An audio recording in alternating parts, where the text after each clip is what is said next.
Fishing games have been around for nearly 50 years. The very first fishing game was Gone Fishin'. Nice. Developed in 1977 by William Engel. But I'm not talking about fishing games. I'm talking about fishing in games. The first game to have a fishing mini game in it is The Legend of Zelda Link's Awakening. No, not the fucking 2019 one. The 1993 version on the original Game Boy. The gameplay is obviously pretty basic, but it lays the blueprint for future iterations of the fishing mini game. In 1999, Konami released a survival game named Survival Kids. You're just a bunch of kids on an island stranded. Yeah, that's basically it. I mean, it makes it one of the earliest survival games to come out. It wasn't the first, because you got like Oregon Trail and all that, but it was pretty close, top 10 probably. For a fishing minigame to be enjoyable, it needs two things. It needs functionality and immersion. Without those two things, what are you even fishing for, honestly?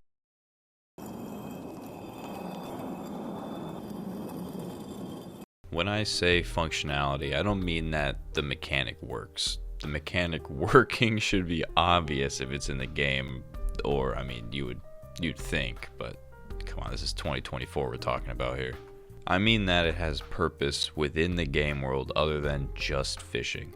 It needs to provide some sort of a gameplay loop, and that could be for reputation gain towards a certain faction, crafting purposes, money, or at the absolute most basic level, food. None of these things really need to be that in depth because it is just a side activity, but they have to be there. For example, look at Sea of Thieves. That game has probably the best fishing gameplay loop, whatever you want to call it, that I've ever experienced. There's an entire faction based around catching and selling fish.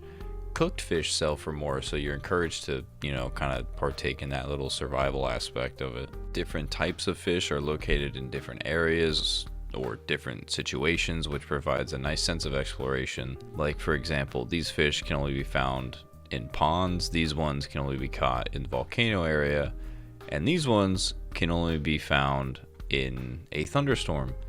And fishing in a crazy storm is pretty fucking cool. It's like Deadliest Catch out here, except no real human is risking their lives for my entertainment. On the flip side of that, you have Minecraft fishing. I can't really say that I've ever fished in Minecraft for anything other than puffer fish for water breathing potions. Fishing serves really as an alternate food and XP source, although the XP is negligible, and as for the food, it's easier just to go kill some random animals instead. I'm not shitting on it though, it's there, it serves its purpose as well as it needs to, and it can be, a little relaxing at times.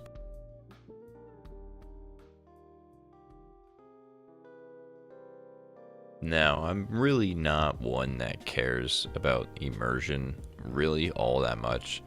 That's just not how I play video games. I really don't care to be invested in the game's world in that way. A fishing mechanic though, it gets some additional points if it is somewhat immersive. If it fits in the game world nicely, then that's cool. It has to feel like it fits in that game's world. And a good example of this is Valheim. Valheim's fishing is used for food, crafting, and decoration. Crafting is only for this fishing hat. That's it. Decoration is just to display that shit on your walls, and food is for, food. So it's not really that in depth, but that's fine because it makes up for it in immersion. You get a simple fishing rod, some bait, and you go fishing.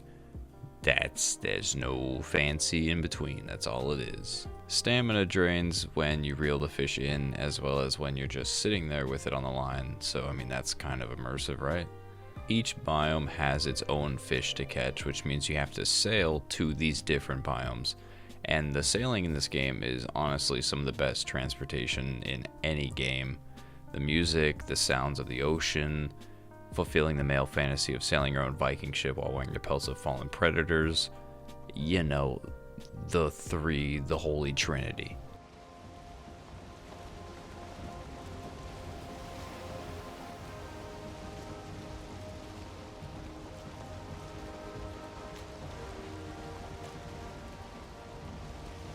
As good as the sailing is in Valheim, it's got nothing on Black Flag sailing. That shit awakens some sort of past life instinct within me. I don't know, it's just so fucking good. Something about those sea shanties, man. Young girls all come down in their frocks to be rollicking randy dandy, oh. Heave up, heave away. So, in conclusion, where was I going with this? Was there going to be some sort of grand revelation or big brain analysis? No, not at all. I just wanted to talk about how good video game fishing is in games where it's not the main focus and it's just some random side activity. The fishing minigame can often be pretty overlooked. Obviously, when you see that there's a fishing minigame, you acknowledge, hey, this game's got fishing. But that's really it. You don't actually like look at it and, you know, immerse yourself in it. And when it's done right, it can be pretty fun. It can be pretty good. It could be probably the best thing to do in the game, aside from, you know, actually playing the game. But yeah, or at least that's, you know, my opinion. If you don't like fishing in video games, and you know, that's fine. You don't have to. I just think that when it's done right, it's really, really good and actually like enjoyable. But, you know, that's it. That's all I had. I just wanted to yap about, you know, some of my favorite fishing mini games. It's just, I don't know. They're fun, man. They're fun. Anyway, that's it.